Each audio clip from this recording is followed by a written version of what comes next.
En 2007, Al Gore a fondé un organisme qui s'appelle The Climate Reality Project.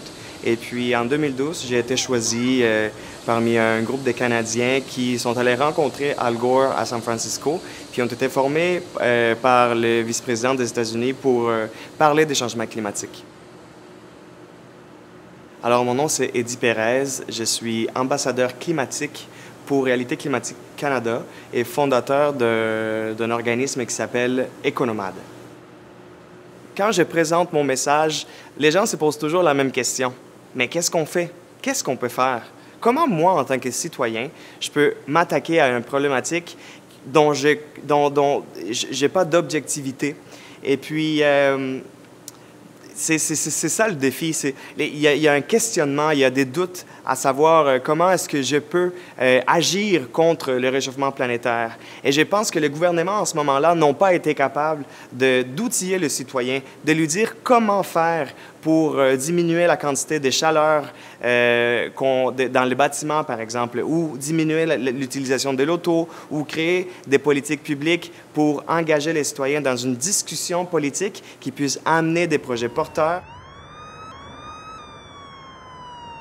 Souvent, j'ai tendance à croire que les politiciens se disent le matin, ben, on en a déjà fait assez. T'sais, il y a déjà assez de politiques, il y a déjà assez de conférences internationales, il y a déjà assez de traités entre pays, il y a déjà assez de mouvements, d'organismes pour continuer à faire d'autres choses. Je pense notamment au Parti conservateur avec la quantité de lois qui ont été changées par Bayon depuis 2011, avec des lois qui sont en train de mettre en péril nos océans, nos milieux humides, nos régions les plus lointaines, nos parcs. Et puis, ce que je constate, c'est que ces temps de dormance-là nous mènent à croire que le Canada est un pays progressiste au niveau de l'environnement, puis on constate pas que le privilège que l'on a au Canada devrait nous amener aussi à un sens de responsabilité à l'égard des peuples comme le Mexique, comme le Brésil, qui, en soi, n'émettent pas autant de gaz à effet de serre comme le Canada, mais qui souffrent les conséquences du réchauffement planétaire.